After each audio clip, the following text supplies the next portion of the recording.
So we are a chamber that has got awarded for the $1.5 million for a diverse business grant, but mainly we focus on the business webinar, new membership creations, digital marketing that help your businesses. Usually is the minority business and the small businesses, the startups to help your business in promoting in social media, and also definitely is networking. Plus, we are also going to the mainstream, especially in Wisconsin. So we have the other panelist right now is actually Wen Bing, who is the executive director of Wisconsin Chinese Chamber of Commerce. And Wen Bing would like to say a couple of words on this. Go ahead. Oh, I wish a lot of people had a chance to listen to the SBA's Export-Import Bank officials to give a talk before they rush into importing, exporting, because there's not a lot of challenges dealing with that, and a lot of fraud and financing issues, and I recently heard quite some horrible stories from some of our members who bought some stuff from China and get into a fraud scheme.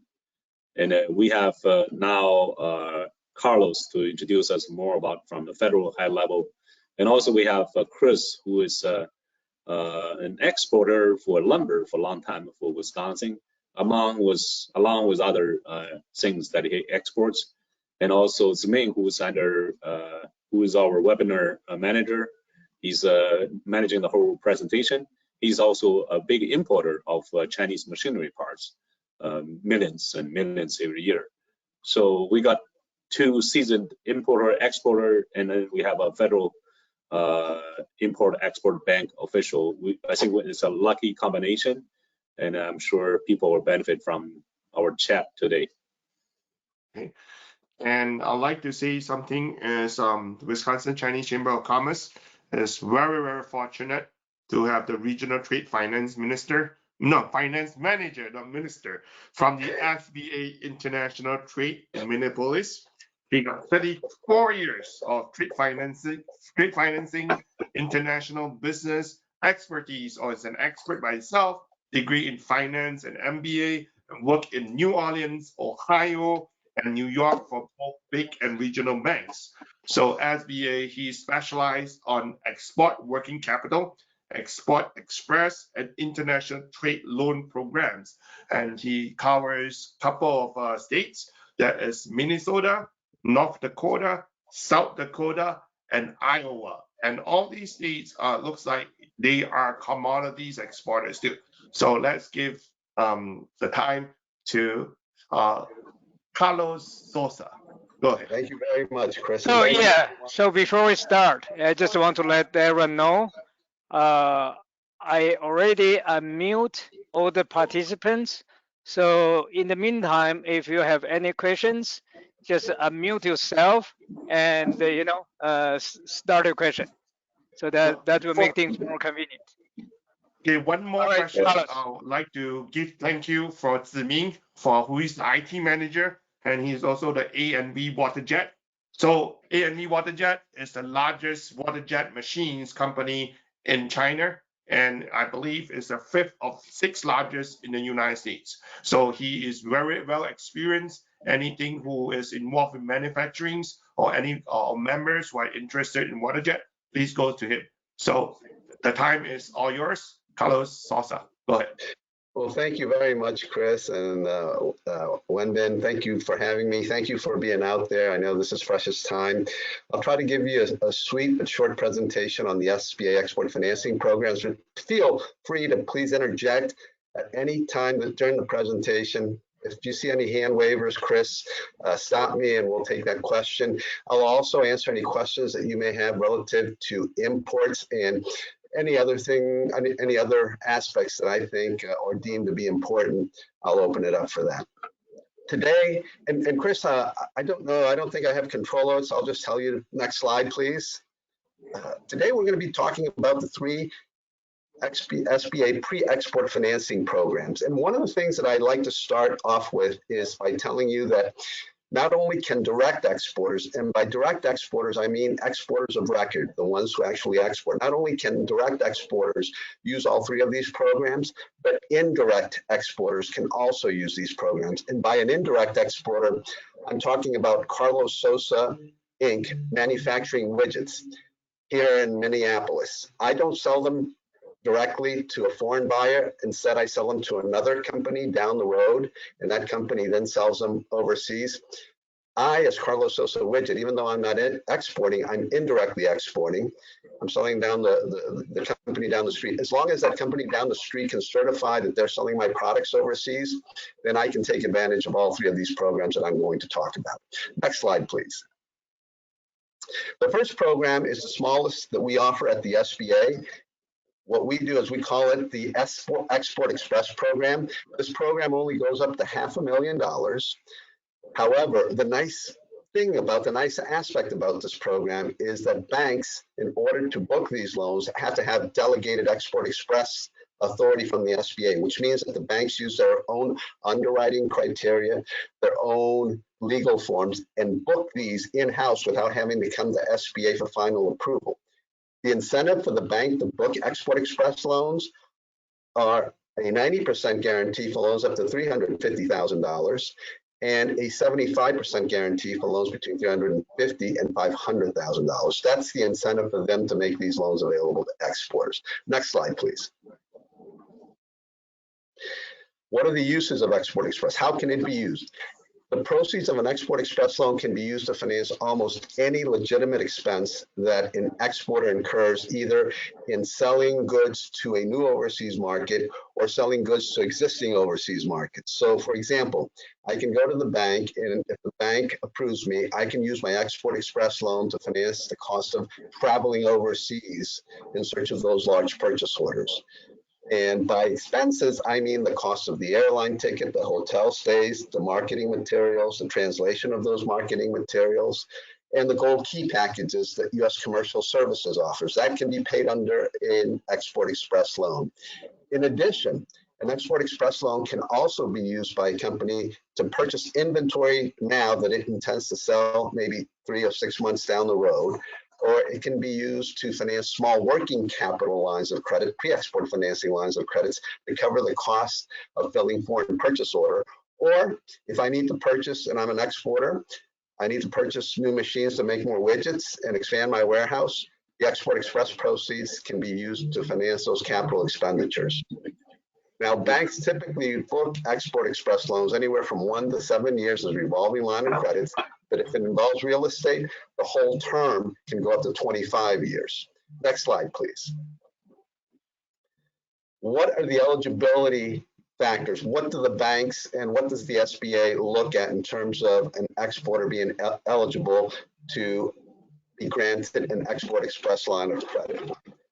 Well, in order, we want to make sure that the company is in business at least a year and operating at a profit. However, if it is a newly established company and the owners have expertise in selling the same export product as they did at another company, or they've done it before, they know who the suppliers are here in the US, they know who the foreign buyers are, we will ask for a 12-month cash flow projection and use that 12-month cash flow projection in lieu of that 12-month operating history. So new to export is okay.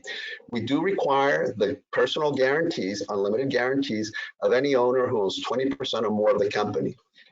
And one of the regulations that we have to abide by is that the guarantors, the owners, have to have at least a valid US green card or US citizenship.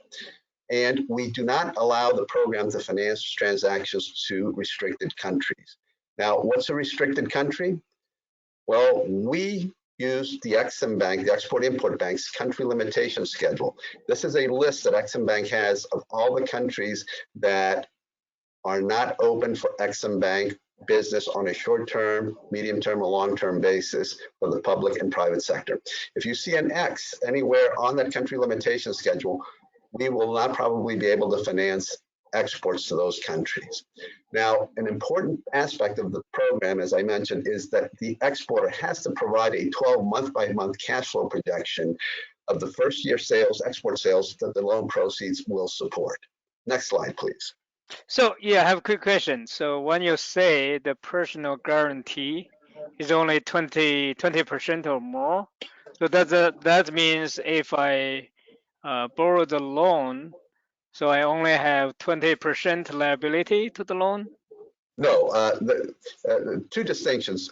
For instance, if there's only one owner of the company, he owns 100% of the company, that means he owns 20% or more of the company, so he has to provide the personal unlimited guarantee, the personal unlimited guarantee. This is different from the guarantee that the SBA provides the bank at 90% guarantee, 75 to 90% guarantee that the SBA provides to the bank.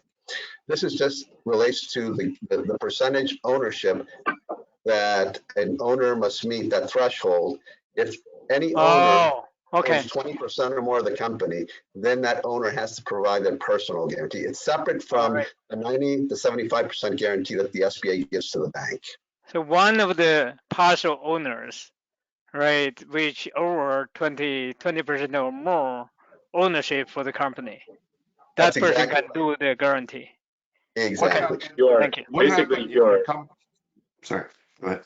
basically you're 19% or less of ownership, or you bought it 19% or less, you're not personally guaranteeing the payment. Exactly. That's exactly right. Now, let's say that you apply for an SBA loan and you are a 20 or more % owner, less than 6 months, 6 months prior to the time that you apply for an Export Express loan to the bank.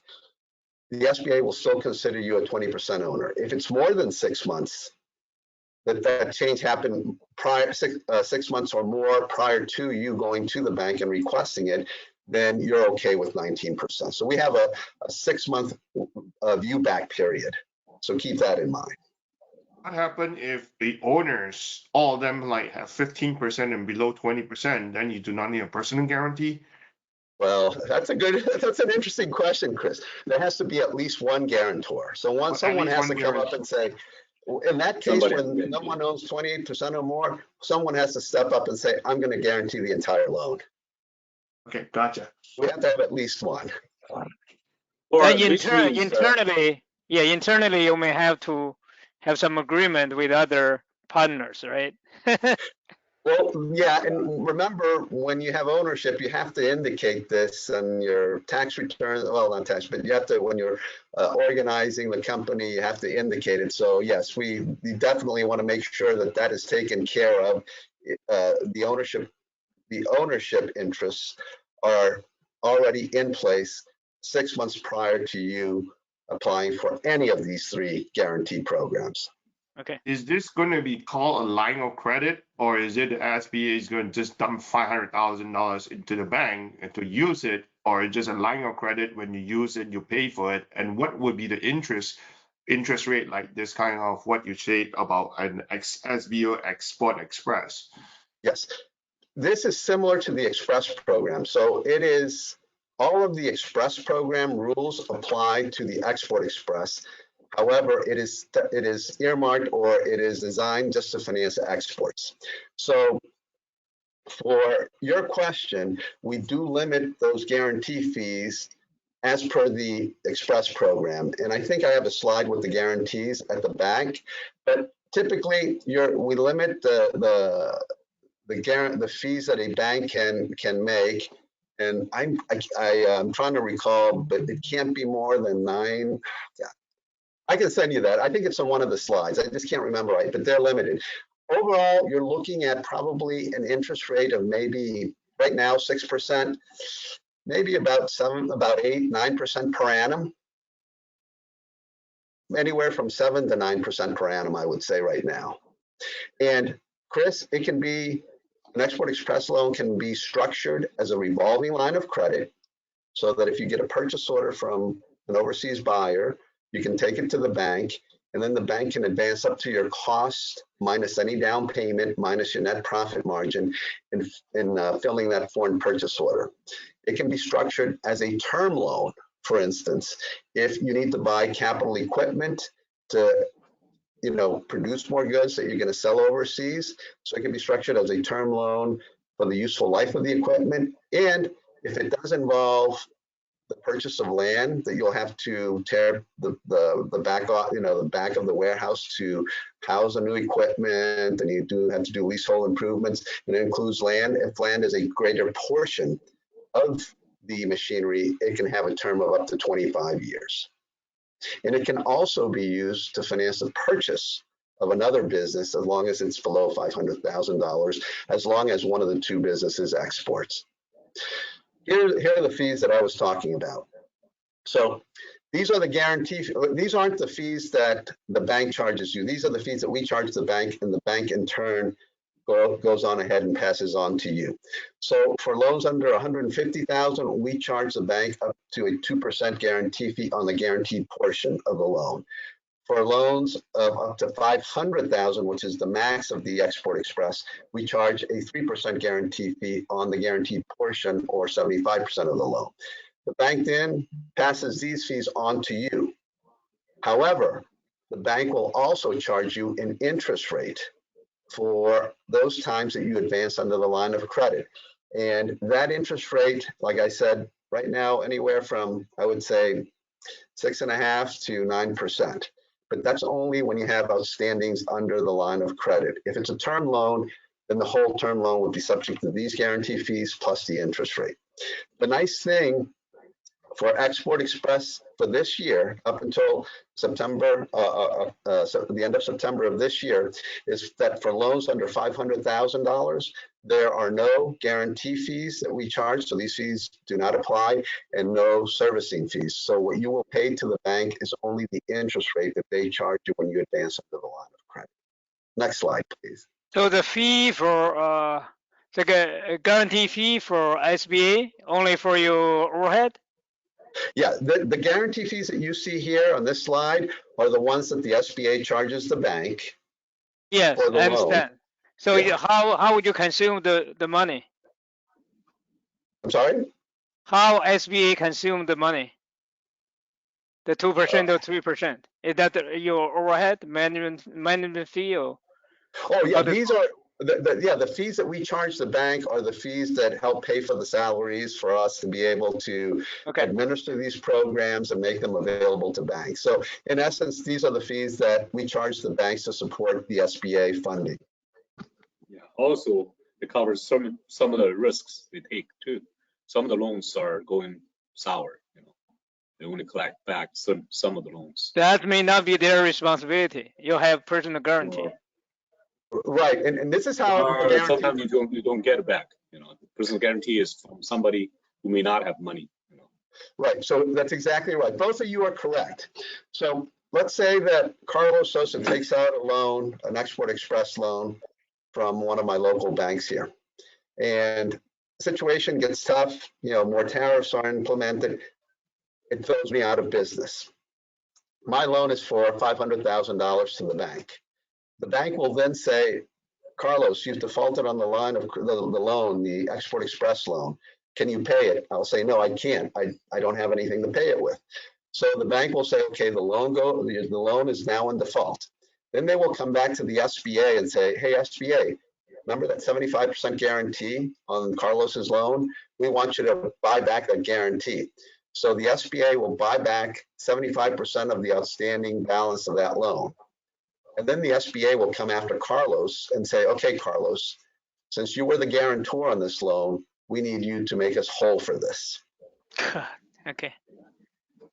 So basically, Carlos, you will pay the rest 25% of the unguaranteed portion of the loan. I'm sorry, you broke up. Can you repeat that again, please? Yeah, Carlos. My question is, after the bank, the SEA looking for get 75% to pay the bank, the rest 25% will be on your. It would be on the personal guarantor, because the guarantor, once you provide that personal guarantee to the SBA, you're responsible for all outstanding balances under the loan. So the SBA would come back to me and say, Carlos, you have 500,000 under this loan. We paid the bank 75% of that 500,000, but you still have 500,000 outstanding. We want you to pay it.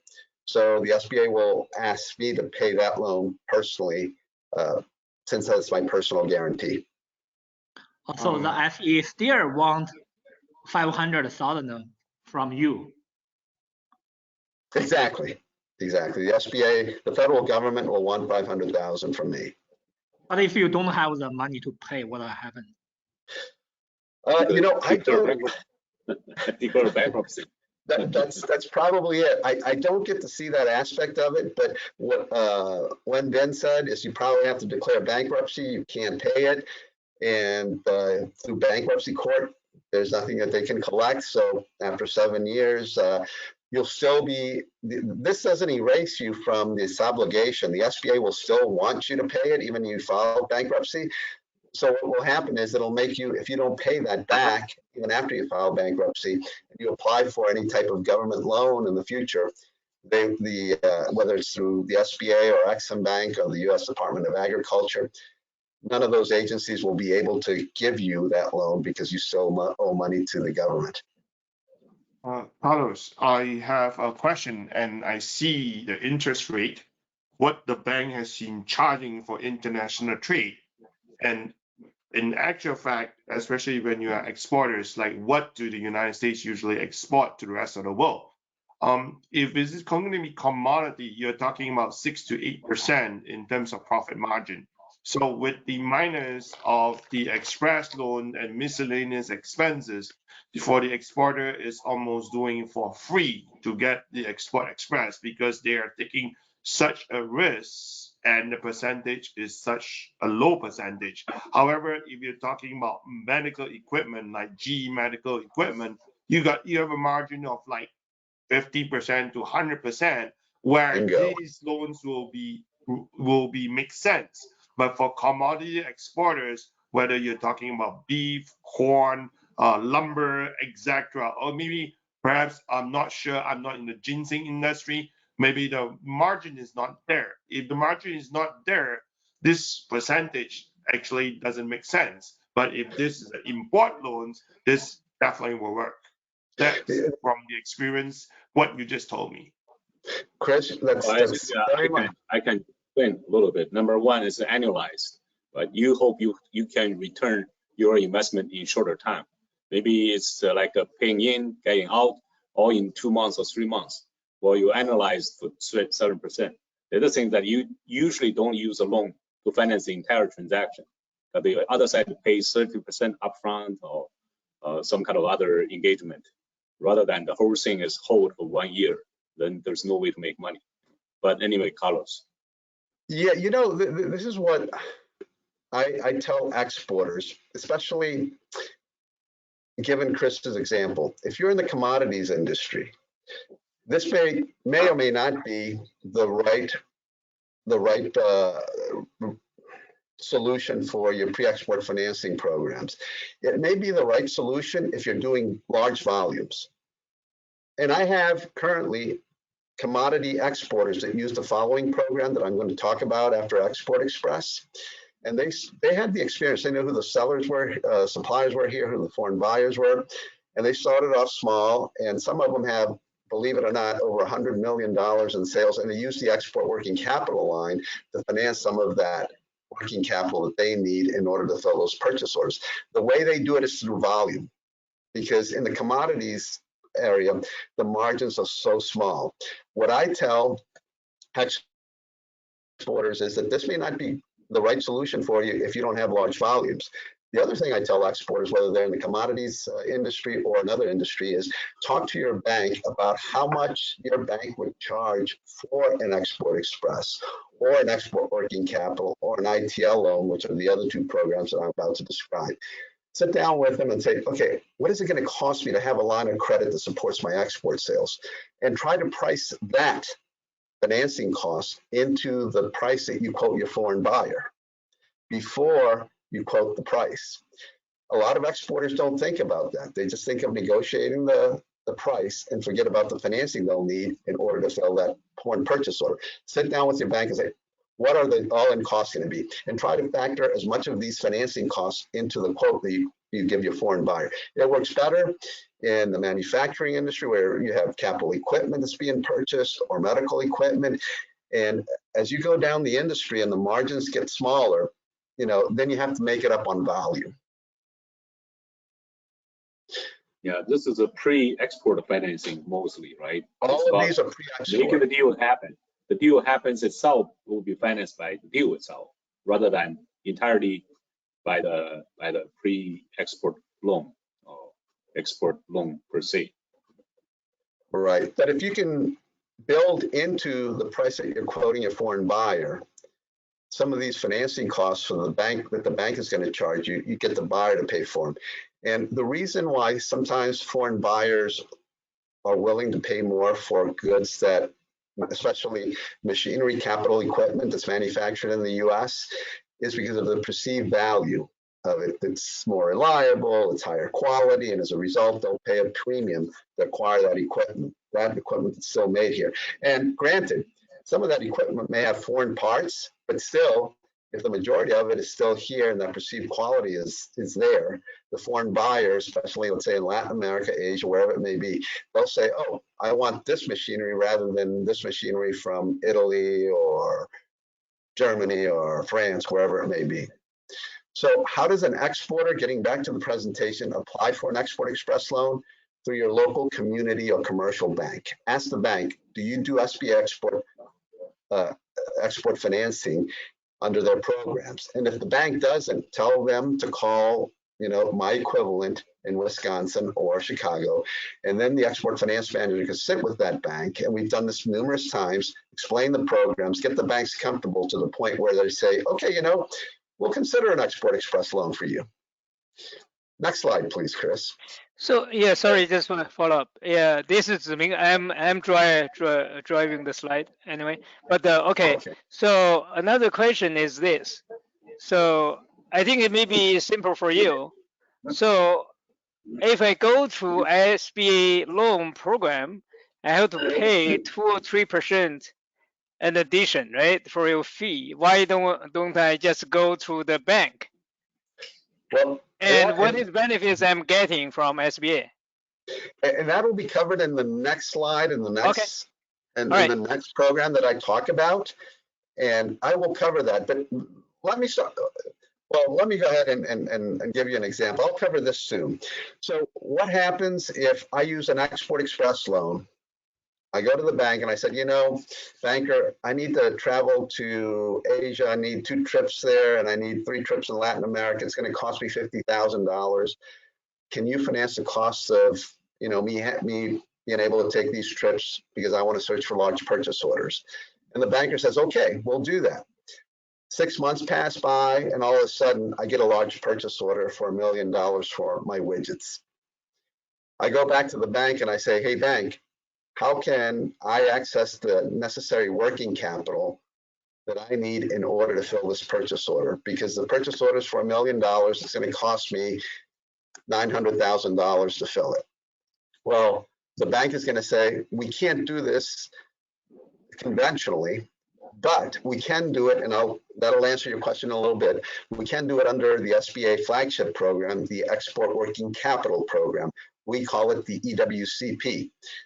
This is a revolving line of credit that goes up to $5 million. We, the SBA, grant a bank a 90% guarantee so that the bank can make an EWCP line available to the exporter.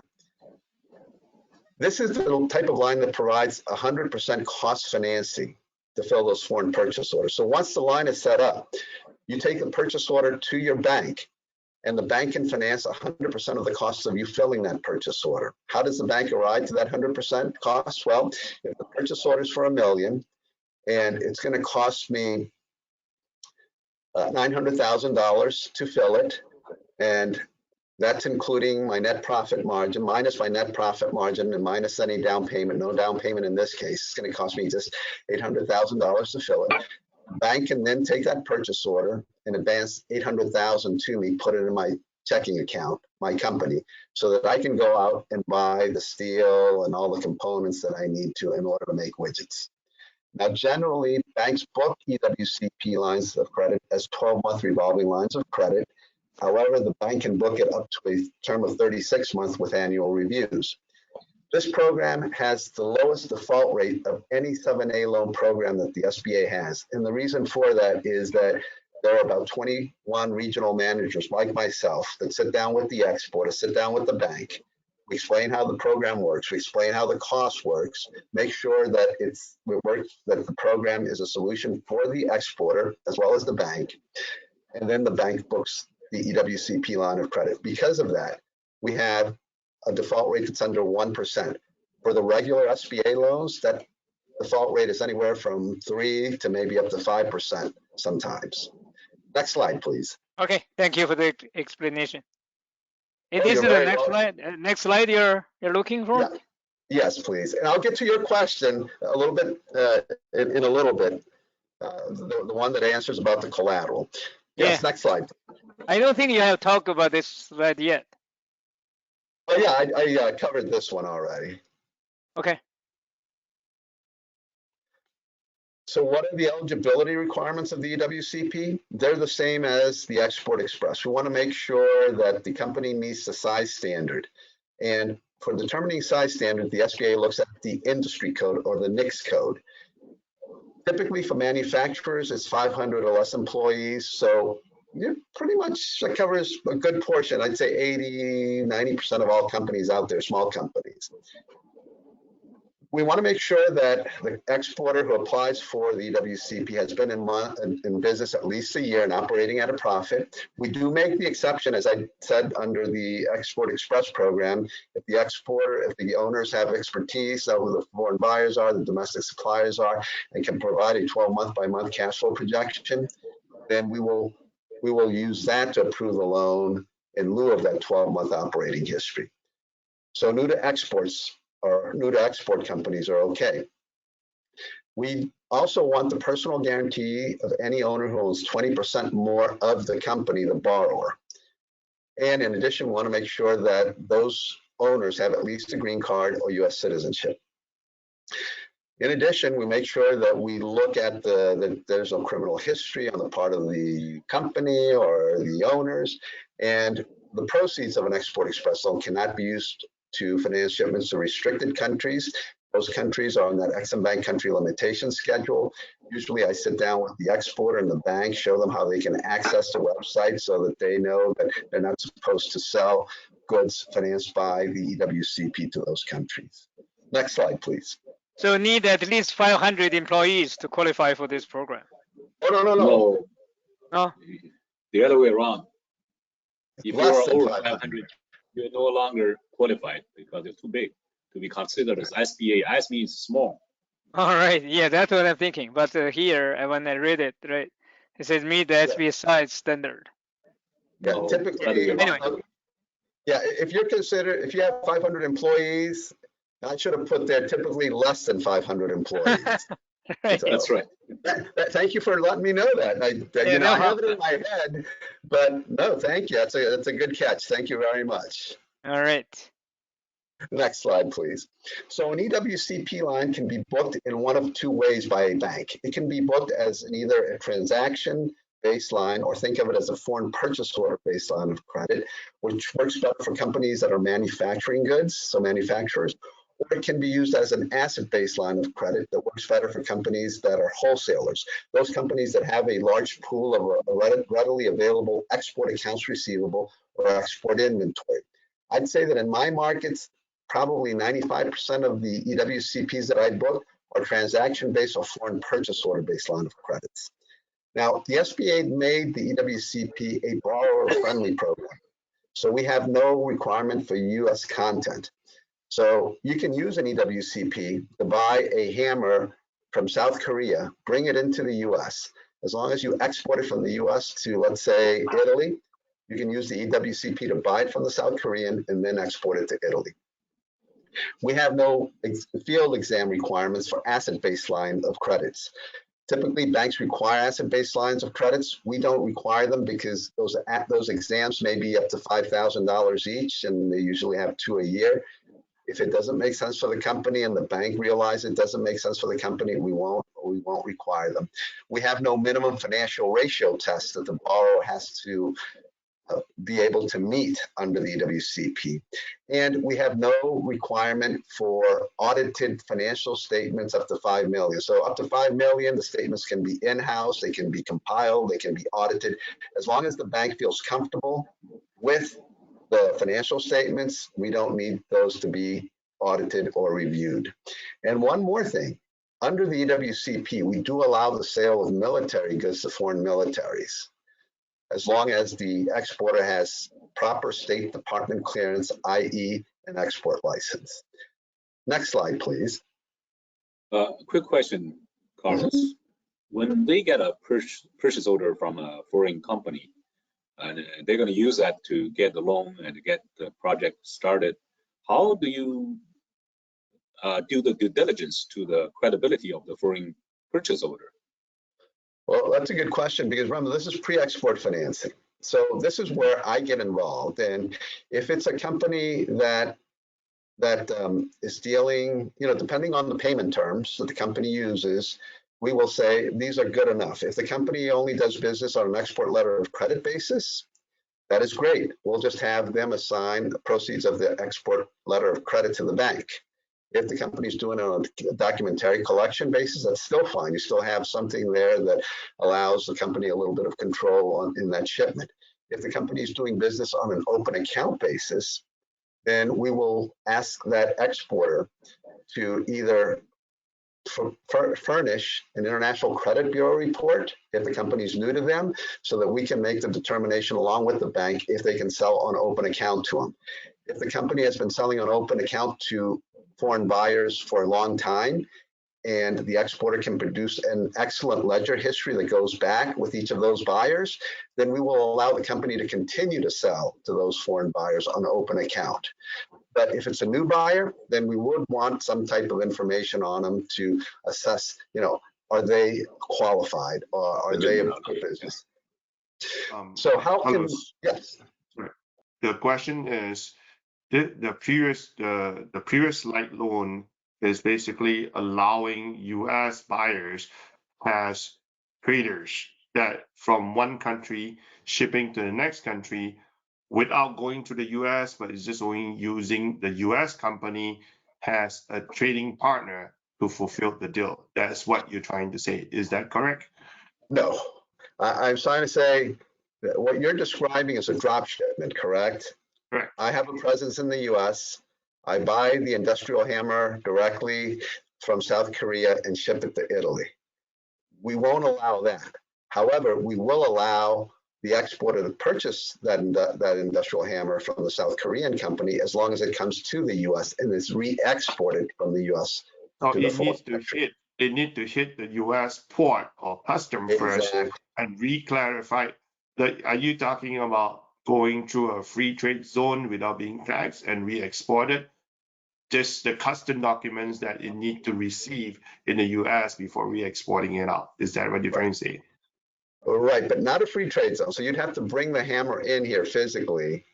And then free trade zones are a little tricky. We have allowed them in the past. We haven't had a situation where an exporter has done that recently. But I would say bring the hammer to your company, wherever it's located. Yeah. Not now, if you happen to have a presence, your company is headquartered out of Minneapolis, but you have an office near a free trade zone, let's say in Miami or New York or some port of entry, entry, then it could go there. And from there, you can re-export it, and then you would still be fine. Okay. So what types of costs can be financed? Well, anything under the EWCP. If I'm a manufacturer of widgets, like I gave you the example of my company, the cost of buying the steel to make my widgets can be financed under this. So raw materials and work in process for manufacturers. If I'm a trading company, the cost of carrying that foreign accounts receivable and foreign export inventory on my balance sheet. And one neat thing, one nice aspect of the EWCP is for manufacturers of capital equipment. Let's say that I'm selling capital equipment for $2 million overseas, but I require $500,000 down payment from the foreign buyer. The foreign buyer will say, okay, Carlos, here's your $500,000. But you know what? If you go out of business or you can't complete the contract, I want to make sure that I get paid. So I want you to go to your bank and have your bank issue a standby letter of credit in the form of a performance bond, so that if you do go out of business, I can tap into that standby letter of credit and get my $500,000 back. under the EWCP, we will allow the bank to create a sublimit, or if the entire limit of the EWCP, so that the bank can issue that standby to the foreign buyer. So the bank will just block 500,000 in my example of my $1 million line of credit to issue the standby. The foreign buyer will be happy because if I perform, the standby goes away. The nice thing about this is, under this program, we allow the exporter to keep that 500,000 as working capital, and there's zero cash collateral to issue the standby under a transaction-based line of credit. If it's an asset-based line of credit, then we do require 25% cash collateral. But like I said, 95% of all of the EWCPs that I do in my market are transaction-based. Next slide, please. What types of goods can be exported? Pretty much anything. Non-durable goods, such as canned goods, computer software, technological goods, even services such as engineering and architectural services can be exported under the EWCP. I've even seen cow embryos being exported from here to Central America under this program. Next slide, please. And here comes the answer to the question that was asked about collateral. When a bank, well, the reason why banks don't like to make pre-export financing loans to exporters is that the exporters usually have on their balance sheet, the biggest assets are export accounts receivable or export inventory. So banks, it's hard for a bank to file a UCC1 or a blanket lien on export accounts receivable, export inventory. They can file it, but if the exporter goes out of business and the bank is sitting on $1 million of accounts receivable to foreign companies, those foreign companies aren't going to pay the bank because they know that the U.S. exporter has gone out of business and they have no obligations. Our laws can't extend to them. So that's a loss for the bank. By the same token, that export inventory is overseas already. So the bank is never going to get it back. For that reason, banks do not lend to exporters because they can't perfect the security interest on export accounts receivable, export inventory. However, under the EWCP or under Export Express, we tell the banks to take a primary lien on export accounts receivable and export inventory to set up this line of credit. So we monetize those assets that the bank would not consider otherwise, and allow the banks, based on that monetization of export accounts receivable, export inventory, to grant a line of credit to the exporter. So that's the nice benefit of this program. Hey, And Carlos. Yes. I have a question following the previous slides, regarding what kind of service or product you can be exported to other countries. My case is I want to kind of export American hunting opportunity to Chinese customer. Is this considered an export, or is it a bring customer in US? Before we start, can you mention your name and your company first? At least we know who is speaking. Okay, my name is Xiaolong Wang. My company is I try to bring Chinese customers to Wisconsin Northern Woods for hunting deers. That is a question that we've gone back and forth with. 6 years ago, I would have said yes. That qualifies as an export because you're bringing foreign currency into the U.S. Yeah, and we were allowed to do that.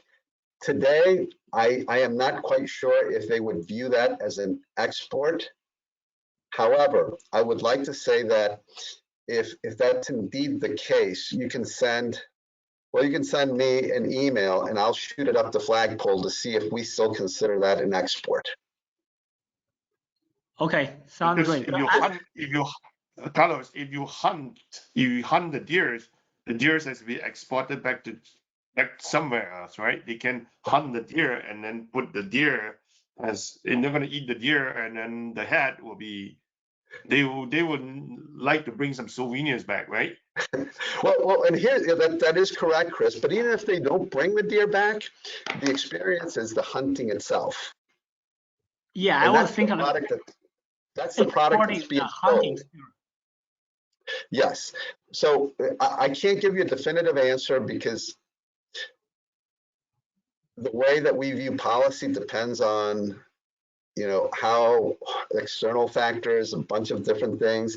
But if you can send me an email, I'll run it up the flagpole and I'll let you know. Do you share your email address? Yes, it'll be on my last slide. Okay, perfect. Thanks. So, Carlos, a quick question. So you keep saying the PO, right? Purchase orders. So is that a prerequisite to get a loan? Well, To be in this program? The loan is going to be based on the performance of the exporter.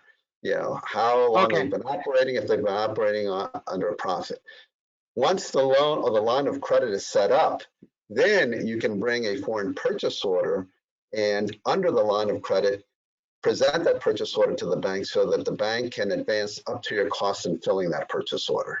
So you have to have the purchase order, right? On top of the line of credit.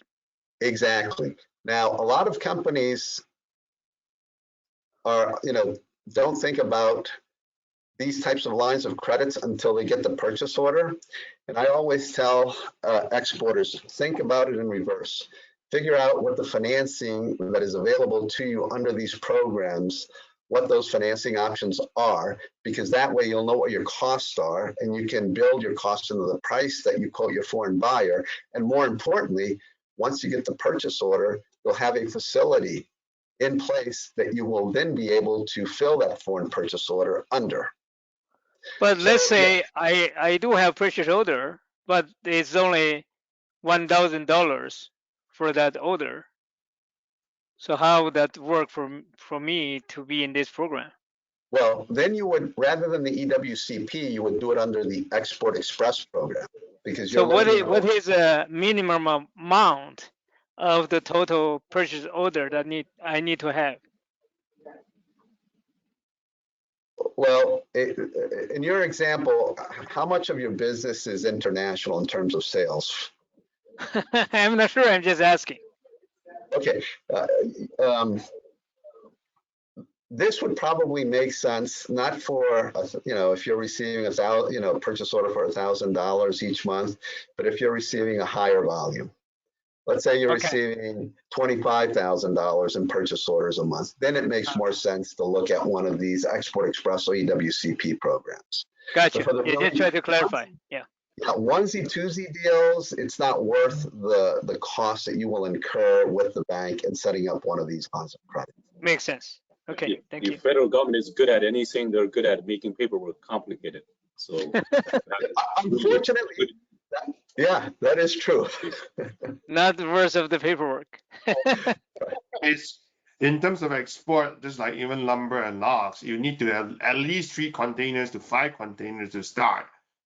If you don't have that volume, there's no point even doing it because of the paperwork. The volume.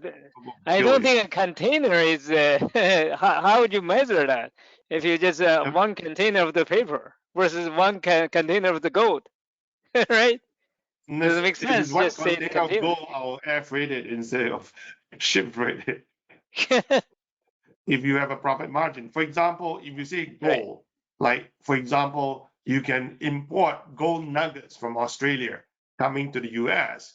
Actually, the value actually went up by 20 to 50% if you import it. That is a way to do it, but they will basically air freight it because it's gold. But if you want to ship something that is really heavy, for example, your A&V water jet is extremely heavy, you would like to use container. You don't want to ship very expensive merchandise into a 40-foot container. I think that is the rule. I think we're distracted from where Carlos is going, but I think it's bottled down to average size of financing. How much do you usually finance size-wise? Like $500,000 is the average sweet spot? Actually, that's an interesting question because under the Export Express, the average typical Export Express facility is about $260,000. The typical $260,000. Yeah, that's the average that we see in terms of exporters using the Export Express, which is the first program. In terms of the EWCP, the average is about $2 million line of credit. And under the last program that I'll talk about, the average is about $2 million. too. So getting back to this, the WCP, remember, this is a pre-export financing program. So we want to make sure that there's a reasonable assurance that the exporter will pay the bank, but at the same time, there's a reasonable assurance that the foreign buyer will pay the exporter so that the exporter can pay the bank. So as a result, we'll typically ask that each purchase order be supported by an export letter of credit or documentary collections. If the exporter is working on open account, then we ask the exporter to take out export credit insurance through our sister agency, the Export-Import Bank, or through a private credit insurance company. If the exporter doesn't have credit insurance but has been selling to the same companies for a long time, then the exporter can provide a 3-year ledger history. As long as that ledger history is excellent on all the foreign buyers, then we will take that that ledger history, and allow the exporter to sell without export letters of credit or credit insurance. But the exporter has to provide that ledger history, and it has to be an excellent ledger history to sell an open account without export letters of credit or credit insurance. Next slide, please. Okay.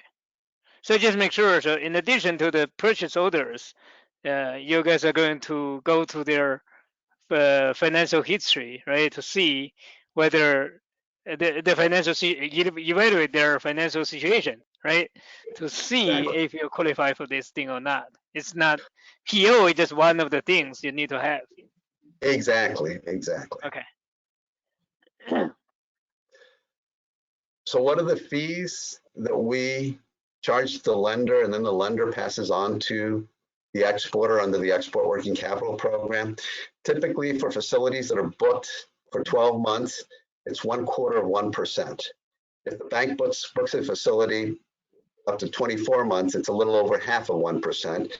And if the bank books it for 3 years with annual reviews, it's 0.8%. Now, the nice thing about this program is that for this year also, any EWCP loans under $500,000, we do not charge the bank a guarantee fee or a servicing fee, which means that the bank doesn't pass these on to you. And these fees are in addition to the interest rate that the bank charges you. So once again, it's important to talk to your bank first about how much this is going to cost so that you can factor that price into the quote that you give your foreign buyer. And this goes back to what product you're selling. If it's capital equipment, you're able to factor in these costs more. If they're commodities, those thin margins, you may not be able to, especially today. Next slide, please. So how does an exporter apply for an export working capital loan? Well, through your local community or commercial bank. Ask them, hey, I'd like to see if you can work with the SBA under the EWCP program. If the bank says, oh yeah, we can do that, that's great. If the bank says no, tell them, well, would you be willing to talk to the export finance manager, such as me, so that he can explain the program to you, especially if the bank is an SBA lender. And that's how we get a lot of banks joining these export financing programs or using them. They may be domestic SBA lenders, but if they have a customer that has the need, that's when they'll start looking at these programs and start actually booking lines under the EWCP or Export Express. So let me go back and say, and visit the history of my company, the fictional company, Carlos Sosa Widget Manufacturing. So I used the Export Express loan, proceeds of that, to go overseas in search of those large purchase orders.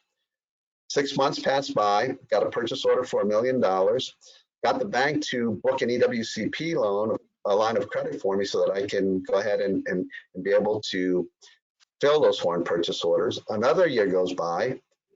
My EWCP that was $1 million is now $2 million.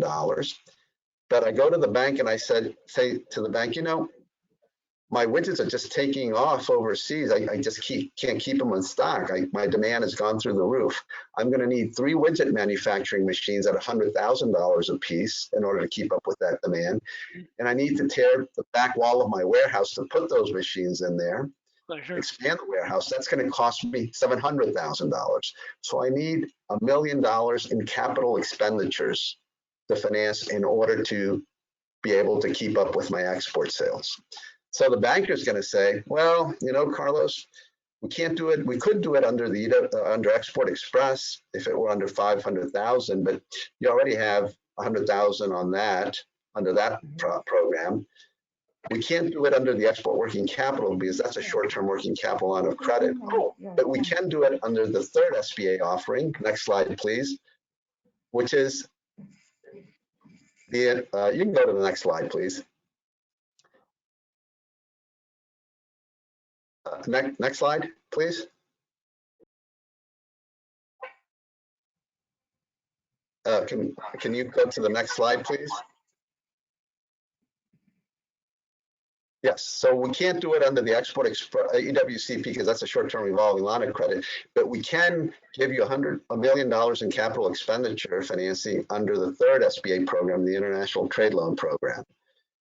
This program goes up to $5 million and provides a bank a 90% guarantee as the incentive to make it available to exporters.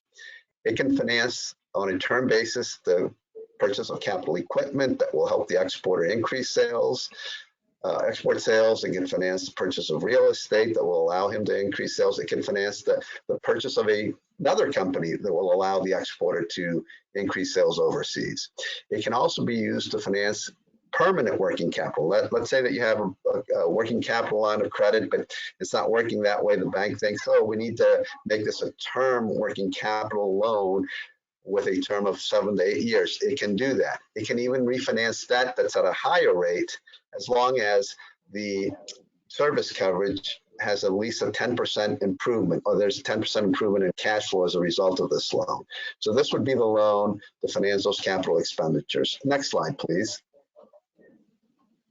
What are the eligibility requirements? The same as the Export Express and the EWCP. Highlighting them, company must be a small business, use of proceeds must be for a valid export purpose. The personal resource test, we need to make sure that any owners who own 20% or more of the company provide the guarantee. We look at the character of the company and personal guarantors. Next slide, please. What percentage of export sales are needed to qualify for an ITL loan? There is no statutory threshold. And by this, I mean that the SBA regulations can allow an exporter to apply for an ITL loan, even though the exporter only has 20% of its sales as export sales and 80% are domestic. Even though the loan proceeds were financed the domestic sales, that's still fine. So we don't have any requirement that the exporter must meet a certain amount of sales for exports to qualify for this loan. So the domestic operations of the exporter can also be financed through an ITL. Next slide, please. So in a way, if you are gearing toward selling 30% of the total inventory to a foreign country, you end up selling them all domestically and pay back the loan. SBA will not have any issues about that anyways. Exactly, that's right, Wyndon. So what does the exporter do in order to apply for an ITL loan? Well, the exporter has to compile a business plan, an export business plan, and it has to document via a month-by-month, 12-month cash flow projection how the proceeds of the loan will help that exporter increase export sales. I typically tell the exporter to include up to 2- and 3-year cash flow projections. After a year, cash flow projections don't mean anything, but for the underwriters, because we don't underwrite these in my area, we used to, but they took that away from us. The SBA underwriter, I tell the exporter to include the 2- and 3-year cash flow projections so that the underwriter can see how, on the long term, the proceeds of the loan will help that exporter increase export sales. New to early stage exporters have to include an analysis of targeted markets, their entry strategy going into foreign countries, any trade barriers have to be identified, product adjustments, pending of distribution agreements or orders and sales projections all have to be included for new or early stage exporters. And for active exporters, they have to discuss their current markets, distribution to those markets, and also provide that historic and projected export sales. Now, an ITL loan can be provided with an EWCP, but because they all have a 90% guarantee, the maximum allowable on an EWCP when they're combined is $4 million. And there's a $5 million threshold limit per borrower for SBA exposure. So a borrower cannot borrow more than $5 million at a time under either these export financing programs or the domestic SBA programs. Next slide, please. These are the guarantee fees that apply to the ITL. They're similar to the 7A loan fees. Once again, these fees are the ones that we charge the bank, and the bank in turn charges you. Then the bank has an interest rate. The nice thing is for this year, ITL loans under $500,000 don't have any type of guarantee fees, ongoing servicing fees that we charge the bank. So it's a cost saving to the exporter when they apply for an ITL loan. Next slide, please. Those are the fees, Carlos, you pay upfront, right? Once you close a loan, you pay it. Yeah, the bank is supposed to pay it, but some banks, charge the exporter, hey, this are the fees once they book it, so they will go back to you and say, you have to pay these. But otherwise, it can be the total loan package. Let's say I borrowed $1 million loan, I pay $17,000 for just that first, right? From the loan itself. Yeah. So how does an exporter apply for an ITL loan? Well, through a local community commercial bank. Next slide, please.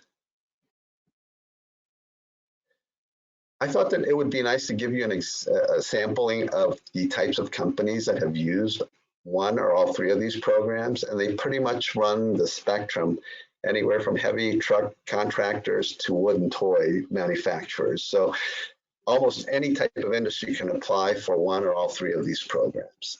Next slide, please. The conclusion here is that the SBA tries to make it safe and profitable for you to finance your export sales and get the financing that you need through these programs. And finally, the last slide has my contact information. You can reach me at my SBA issued cell phone, which is 504-377-5086, or just email me at carlos.sosa@sba.gov. I'll be more than happy to help you. Now, I cover Minnesota, North and South Dakota, so I don't know the Wisconsin market right now. And the person who is covering that market out of Chicago is transitioning to a new position within OIT. So that market doesn't have coverage right now. The position has been posted, but it'll be some time before we get someone in there. So in the meantime, feel free to call me. And one of the things that I know that Chris talked about is he wanted to ask for what type of banks, book these types of, or have used these one or all three of these programs in the past. The one bank that I know that I've worked with that has a customer here in Minnesota from Wisconsin has been Signature Bank. Now, I don't know if that Signature Bank is related to the Signature Bank in New York that is having difficulties right now, but that is one. Other than that, the banks that I use mainly focus on the Minnesota, North Dakota markets, and they include banks such as Midwest, Platinum Bank, First Resource Bank, Choice Bank. I also have Bank Vista, so Bank and Trust, and we have First Resource Bank. So there are some banks here that are actively using these programs. And if you have any questions about this, send me the email. I can find out through Tammy what that list of banks might be. But I'm sorry, I just don't deal with the Wisconsin market, so I don't know what those banks are there. But I can find out for you. Carlos, what about you US also Bank? see. They claim that they are one of the top users of US SBA loans. They're yes. Well, US Bank, Wells Fargo, Bank of America, Chase, they're all great SBA lenders on the domestic side. However, when it comes to these programs, these large banks are so segmented or siloed that for these programs to work, let's say in a large bank like that, it would have to go to the commercial lender. But the commercial lender, $5 million is too small. He's looking for $80 or $90 million line of credit. So he doesn't want to waste his time dealing with small numbers. Small to him, big to us. Yeah. So he sends community bank. Right. Well, he sends it to the Yeah, in that example that I gave you, that commercial lender for the large bank sends it to the small business lender or the SBA lender at the bank. But the SBA lender, the small business lender, doesn't have the commercial background, so he can't approve it and he can't service this loan. So these loans get lost in the big banks. That's when what Wenbin says the community banks come into play.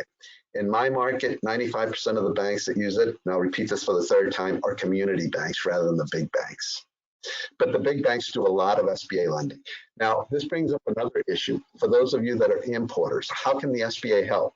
These are programs designed specifically to finance exporters. However, for importers, you can use the regular Express loan or the regular 7A loan. And under the 7A loan, they have the cap lines. There are 4 different cap lines that importers can use to buy goods from overseas.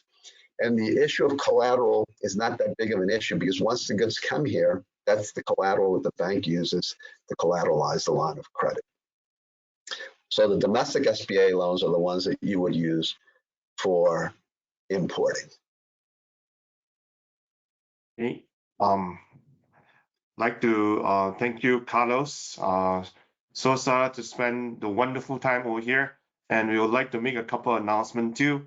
And within the board, I believe Wenbin, Ziming, all of us had agreed that SBA will be one of our members to join the Wisconsin Chinese Chamber of Commerce. And we'll give out a free membership to SBA so that you'll be there for most of our events to set up booth.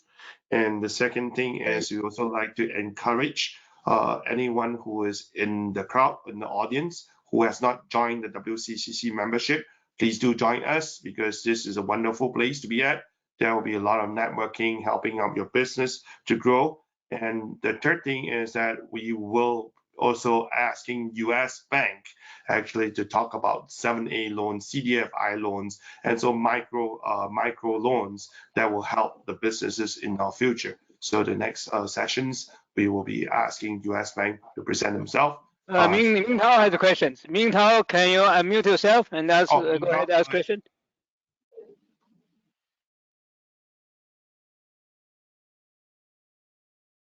Ming Tao, just unmute yourself.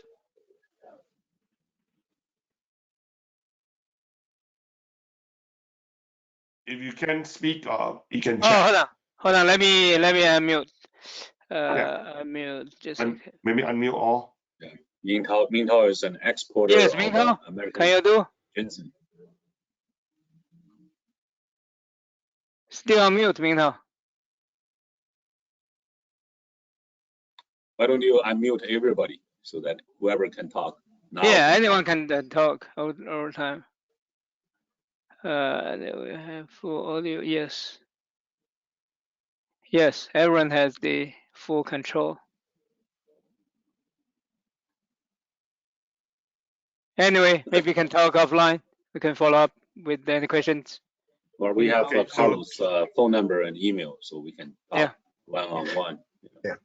And when you have US Bank in there, that's when I would, if you have importers, tell them, oh, you know, we can use these programs for importing and it should not be a problem.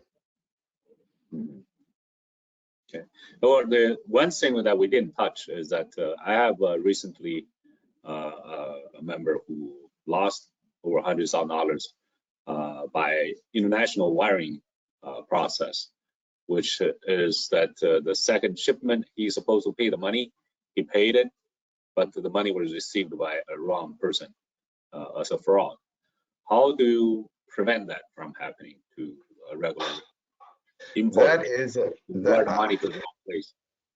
You know, your email was intercepted by somebody who knew that you are just about ready to wire the money. Then they say wire to this account. You do wire to that account. Then they claim that the real end user says that they did not receive it. That's the reason why, you know, in banking, there's an old saying, know your customer, KYC. That's why it's important for you to know who you're dealing with. And the government agency that can help you with this is U.S. Commercial Services. They have a U.S. Commercial Services office, I think in Milwaukee, Wisconsin. And if you're interested in dealing with a foreign company, but you don't know them really well, you can purchase what's called an international company profile report on them. The U.S. Commercial Service Office in Milwaukee will go to, and this only applies in countries where we have embassies. They will go to the U.S. Embassy and say, conduct a foreign customer company profile report. And in that company profile report, you can ask them to go to their bank, confirm their information, whether they're legitimate, etc. That report will cost you, I don't know, anywhere from $250 to $500. It may take a month or two, but that's the best way of finding out about foreign buyers, because you get the U.S. Embassy to actually go out there and vet them. So I would say know your customer. In that case, it's very difficult to do anything about that situation, Winbin, because that happens. I had a customer who received a request for a wire from one of his foreign buyers. And it so happened that he was on, this was received, I think, on a Thursday or Friday afternoon. Next Monday, the owner saw that and actually had to talk to the customer. He said, oh yeah, by the way, we're going to pay that invoice. And the foreign buyer said, we didn't send you an invoice. And he goes, yeah, we have it in here. You know what was the difference? It was the same email address of the buyer, however, a com.com address. So you have to be very you have to be very cautious and pay attention to the details. And whenever you receive whenever you're dealing with the buyer, make sure that everything is up to stuff on that purchase order, so that you don't have these mistakes. That's why that international company profile report from Commercial Services is a very good way to do that. In addition, you can get a DNB report, the equivalent of International Dun & Bradstreet report on foreign buyers, to give you an idea. Never, ever try to sell to a foreign buyer that you do not know of, that you have not met, or you have not known in the past. You have to know your customer. What about if we go the third party? Can we use like U.S. Commercial Services to pay, let them handle the payment? No. Be safer? No, unfortunately, no. That's why, you have to verify everything. And that's why the intercompany profile report, which U.S. Commercial Services does do, those are important. Now, I have had situations in which a foreign buyer doesn't get paid after shipping the goods overseas. This happened to a company, this was many years ago, shipped product to Venezuela. They didn't get a payment. They were supposed to get a payment for $168,000 or $98,000. I can't remember the exact amount. And they asked me, well, what can we do? They have our product, they just don't want to pay us. I referred them to U.S. Commercial Services, and U.S. Commercial Services was able to get that payment for them about 4 or 5 months out. So they will apply pressure to these companies overseas when they don't pay. When they pay to the wrong account, that's something different. It's difficult to regain those funds. So you call it U.S. Commercial Services and International Company Profile Report. How do you process those? Where do you ask? Which number do you call? Well, you would call your local U.S. Commercial Services, and let me see if I can. Bear with me. Let me see if I can. Every district has a SBA office. SBA office. Exactly. Let me see which one it would be there for you.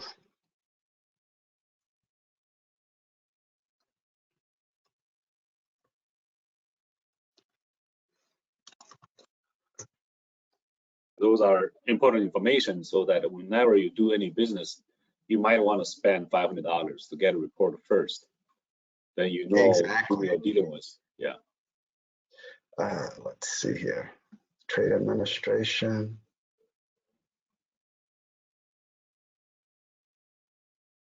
Let's see here. It is located, if you go to U.S. Commercial Services, Wisconsin, let's see where the phone number is.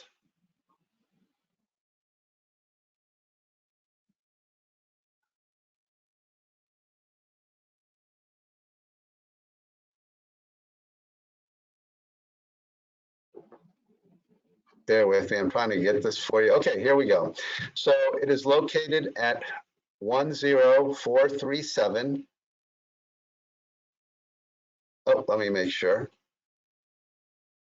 Innovation Drive, Suite 305, Wauwatosa, Wisconsin, 53226. You can call the director. Her name is Corinne Grube, Grube. Corinne is Koren. Grube is Grube. She's the director.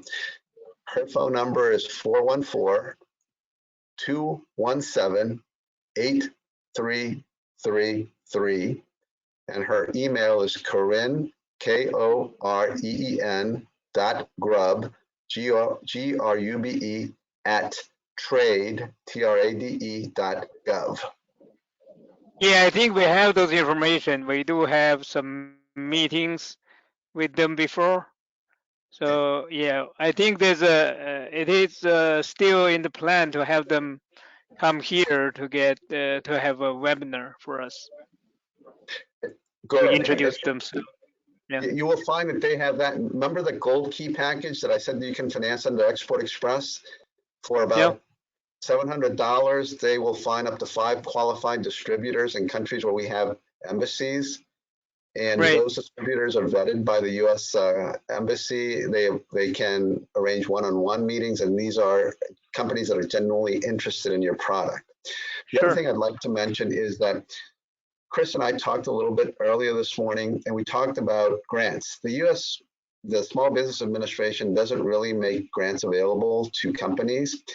However, we do have one program called the STEP program, the State Trade Expansion Program. I think Wisconsin is part of that. And under this program, and it depends on each state. I don't know Wisconsin, but here in Minnesota, what happens is that the Minnesota Trade Office administers their own STEP program and the SBA STEP program. These are grant funds that we give the state offices. And in Minnesota, what they do is they match up to $7,500 of the cost of exporters going on foreign trade shows or missions. So if your cost of going overseas is going to be $1,500, they can match up to $700, $500. It's just going to be $8,000. They can still match up to $7,500. And these are grant money. So you just apply on a yearly basis for the STEP grant funds.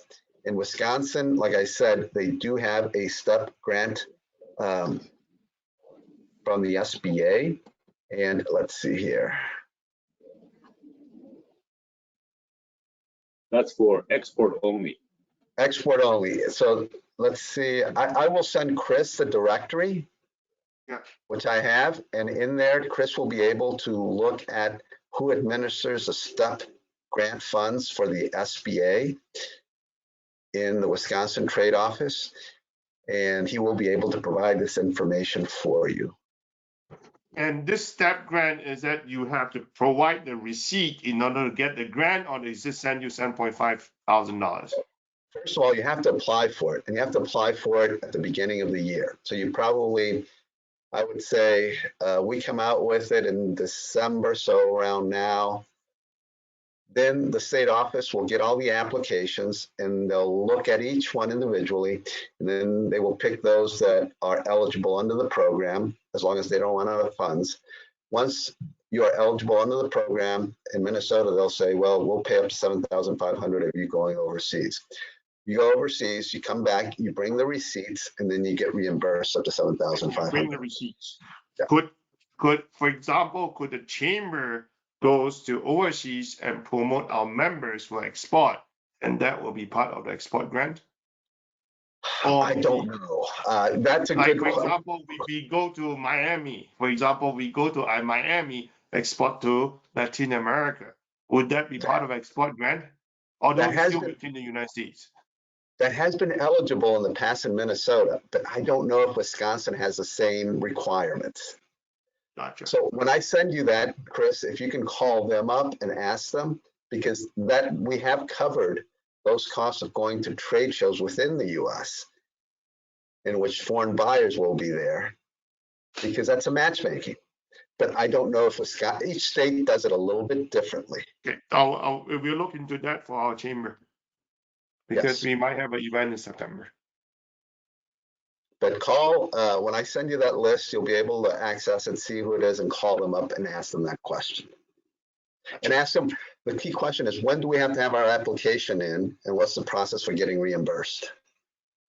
And can the chamber apply?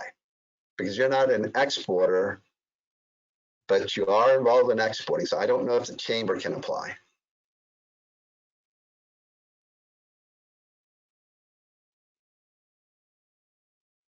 Well, I hope this has been informative to all of you.